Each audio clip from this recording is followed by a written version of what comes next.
All right. All right. So this is Walt Disney's Princess Collection, Cinderella, The Mice Save the Day.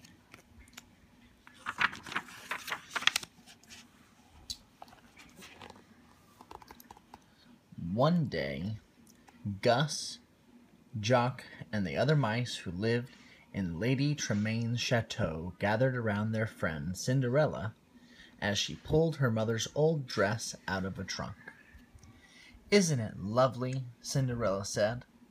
"Well, maybe it is a little old-fashioned," she added, "but I can fix that."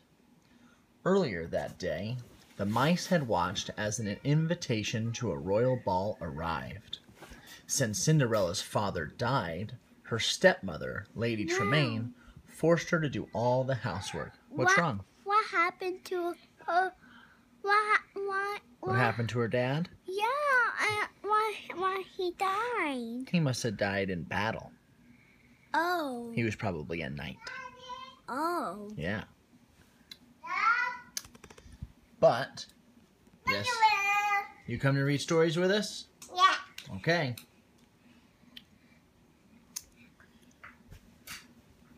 Her stepmother, Lady Tremaine, forced her to do all the housework.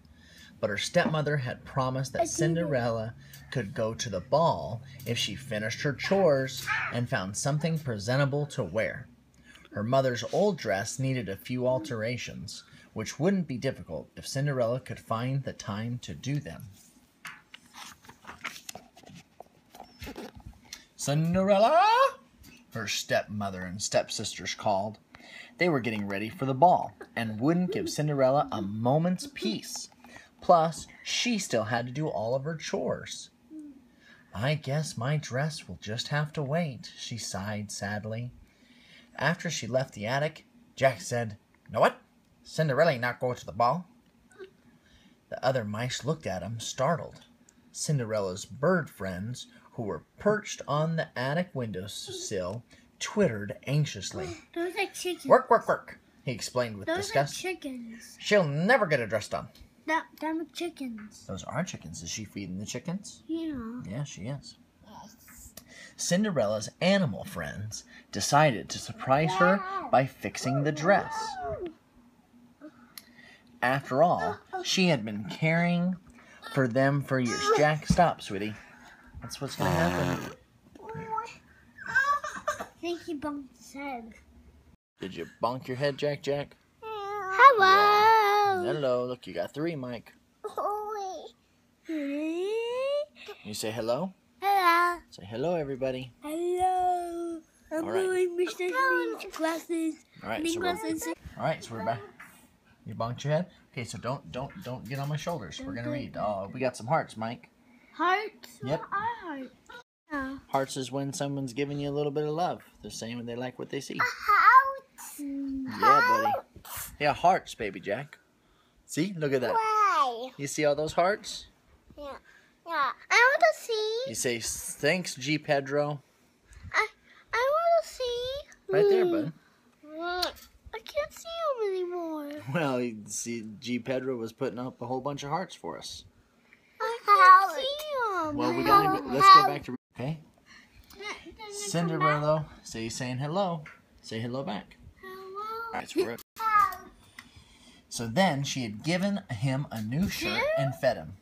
Every day, she made sure her mouse and bird friends got enough to eat. Let's do. The mice and birds worked together to make Cinderella's dress the most beautiful at the ball. First, they measured the gown skirt. Jack and Gus used scissors to cut long swatch of pink fabric. Flying through the air, the birds draped the fabric across the back of the dress. More birds hoisted the mice into the air so they could sew the fabric into place. Then the mice hefted sewing needles over their shoulders and stitched on pretty ruffles. The birds draped on shiny ribbons. As a finishing touch, Gus and Jack found a sash and a string of beads that the stepsisters had thrown away. The birds and mice completed the dress just as the carriages arrived to take Lady Tremaine and her 2 daughters to the ball. Sure she wouldn't be able to attend, Cinderella sadly climbed the stairs to her attic room. But then she opened the door and her animal friends called out, "Surprise!" "Oh, thank you so much," Cinderella exclaimed. The birds and mice were overjoyed to see their friend so happy. She was always working so hard. When Cinderella ran downstairs in her new dress, her stepsisters and stepmother were very surprised. They hadn't thought Cinderella would find anything to wear. "We did make a bargain, didn't we, Cinderella?" her stepmother said. Suddenly suspicious Jack and Gus watched from a mouse hole in the wall. "Those beads give it just the right touch, don't you think, Drizella?" Cinderella's stepmother asked. "Why, you little thief!" cried Drizella. She lunged and ripped the beads off Cinderella's neck. "Look, that's my sash," Anastasia piped up. The girl tore Cinderella's lovely dress to shreds and then flounced out the door to their carriage. Cinderella, her hopes dashed, ran to the garden, crying. She sang. Jack. Why? Because their naughty stepsisters tore up her dress to pieces. Look at her poor dress. See how it's all torn? Yeah. Very sad. Cinderella's animal friends gathered around her as she wept on a stone bench. They wished they could comfort her. Suddenly Cinderella heard an unfamiliar voice say, "There, there, dry your tears." It was Cinderella's fairy godmother. Waving her magic wand, the fairy godmother turned a pumpkin into a magnificent coach. Cinderella stared in amazement as the fairy godmother continued to work her magic. Here's the magic words. "Bibbidi, bobbidi, boo," she cried. Soon 4 of the mice, including Gus and Jack, turned into white horses. Bruno the dog became the footman, and the stable horse became the coachman. What's those mice turn into? They turned into big horses. Why? So they could take the carriage to the ball, where she's going to meet the prince. Then the fairy godmother looked at Cinderella's torn dress. "Good heavens, child," she exclaimed. "You can't go to the ball in that." She waved her wand once more. Suddenly, Cinderella was wearing beautiful glass slippers and a blue ball gown that shimmered like diamonds. Even her hair was arranged elegantly. You know, elegant means nice. It means very nice. She gazed at her reflection in the fountain with disbelief. "It's more than I ever hoped for," she declared, her eyes sparkling. The fairy godmother helped Cinderella climb into the coach. Cinderella... Right now? Yes. "You must understand, my dear. On the stroke of 12, the spell will be broken." Oh, no. Oh, no. When she arrived at the palace, Cinderella felt as though she were in a dream world.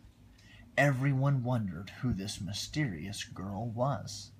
The handsome young prince bowed before her, and Cinderella felt her heart pounding. Later, she swept her into his arms, and they danced together in the castle garden. Gazing into her eyes, the prince leaned down to kiss her just as the clock struck 12. When she heard the bell toll, Cinderella remembered the fairy godmother's warning. She raced down the grand staircase, accidentally leaving one of her dainty glass slippers behind. Oh, no. What's going to happen? I don't know. We should keep reading, huh? The next day, Cinderella went about her chores. She daydreamed and hummed a waltz as she worked. Cinderella's mouse friends tried to warn her to be careful, but she was too busy thinking of the prince. Lady Tremaine overheard Cinderella and recognized the song from the ball. She realized that Cinderella was the girl from the ball who danced with the prince all evening. Her stepmother locked her in her attic room. "No, please let me out," cried Cinderella. "We've got to get that key. Oh, we got to get that key," Jack told Gus. The two mice raced downstairs and quietly took the key out of the stepmother's pocket. Then they pushed and pulled it up the long staircase. With a last burst of energy, Cinderella's exhausted little friends were finally able to slip the key under her locked door. What happened to her? She locked her in her room because she's a wicked stepmother. Oh, I know. Oh, no. Cinderella hurried down the steps. The Grand Duke had arrived while she was locked in the attic. He was searching for the prince's mysterious love by trying the glass slipper on every maiden in the kingdom, including Cinderella's stepsisters. "Wait, please wait," she called to the Grand Duke. At the sound of Cinderella's voice, everyone looked up. The mice hugged each other hopefully. But Cinderella's stepmother was upset that her stepchild had escaped, and she tripped the Grand Duke with her walking stick. The slipper Cinderella had left behind at the ball shattered and broke. Luckily, Cinderella still had the other slipper. What happened to her shoe? Well, her shoe, remember, she lost the other shoe. Then it was falling broke? Yeah, because there apparently is only one lady in the entire kingdom that has that one shoe size. Oh. Which is pretty realistic when you think about it. Oh, yeah. Oh, yeah, totally. The slipper's perfect fit proved that Cinderella was the beautiful young woman who had won the prince's heart. The prince asked for Cinderella's hand in marriage because they had gotten to know each other so well for the 4 hours she was there. And the very next day, they had their wedding at the palace. With me? See, right there. She's in her wedding dress. Running down the steps again. Off she goes. Oh, look, Gus and Jack. Gus and Jack and the other mice were thrilled that Cinderella had found her true love. Cinderella insisted that her loyal animal friends move to the palace with her. They gladly left Lady Tremaine's chateau behind and began a new life as royal mice. Ooh. What's that one? This next one is Disney's Mulan, A Time for Courage. I don't like that one. You don't like that one? Well, we're going to read it next. Cinderella. All right, say bye, everybody. Bye. It's sweet. Yep, you have 3. Why? Why? Because they're reading our story with us. All right, say see you later. See you.